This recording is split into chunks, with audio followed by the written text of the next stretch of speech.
Gazze'de büyük bir soykırım var. Orada öğrenciler, çocuklar, kadınlar şehit ediliyor. Biz her daim onların yanında olduğumuzu göstermek istedik. Mezuniyet bizim için çok anlamlı bir gün. Bugün mutluyuz ama hüzünlüyüz. Orada kardeşlerimiz şehit ediliyor. Gazze İslam Üniversitesi bu yıl hiç mezun veremedi. Bu bizi derinden üzdü. O yüzden mezuniyetimizi onlara adamak istedik. Bizler işte hemşirelik fakültesi ve sağlık bilimleri öğrencileri olarak sağlık bilimleri fakültemizde bulunan manevi danışmanımıza müracaat ettik. Böyle bir talepte bulunduk. Onlar da bize yardımcı oldular. Allah razı olsun. Müftülükle iletişime geçtik. Müftülük de bize yardımcı oldular. Böyle bir programa öncülük yapacaklarını söylediler. Öyle yardımcı oldular. Birlikte bu programı gerçekleştirdik. Bizler her zaman Gazze'nin yanında olacağız. Sadece Gazze'nin değil, mazlum coğrafyanın yanında olacağız. Zulmün karşısında olacağız. Mazlumların yanında duracağız. Elimizden ne geliyorsa onları yapacağız.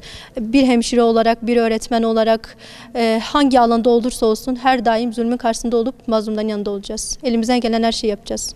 Bu yıl mezuniyetimizi biz mazlum coğrafyada, Filistin'de, Kudüs'te mezun olamayan, Gazze'de mezun olamayan, daha doğrusu mezun olacak yaşa bile gelmeden çocukken anneleriyle, aileleriyle birlikte katledilen mazlum coğrafyadaki mağdur insanlara atfediyoruz.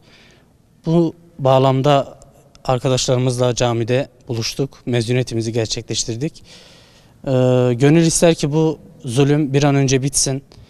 Ülkeler bağlamında, uluslararası çapta daha büyük bir hareketle bu zulmün önüne geçelim.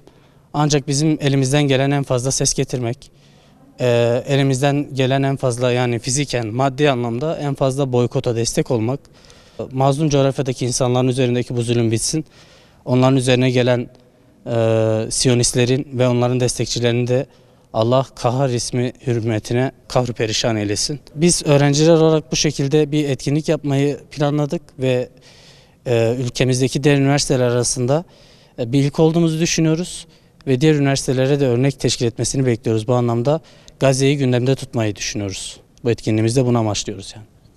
Bu yıl özellikle tıp fakültesinden, sağlık bilimlerinden, diğer bölümlerden mezun olan kardeşlerimiz mezuniyetlerini Gazze'de şehit olan ve mezun olamayan Gazze'li kardeşlerimize ithafen böyle bir program düşündüler ve gerçekten de çok güzel oldu. Hem duygusal açıdan hem de orayı anma açısından çok güzel bir program oldu.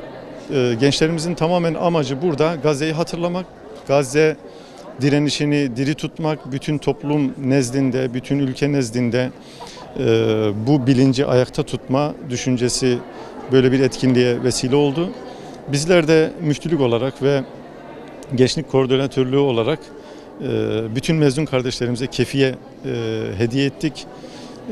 Şüphesiz ki bu da onların hayatında önemli bir hatıra olarak kalacaktır. Filistin'deki kardeşlerini anma adına, oradaki yaşananları hatırlama adına ve en azından ellerinden geleni yapma adına önemli bir etkinlik olduğunu düşünüyorum. Rabbim hayırlara vesile eylesin. Bunun benzerlerini diğer üniversitelerde de elbette ki görmek isteriz. Yani kardeşlerimiz aklına gelebilecek her türlü etkinlikle Filistin şuurunu, ümmet şuurunu diri tutma noktasında çaba sarf etmeleri lazım.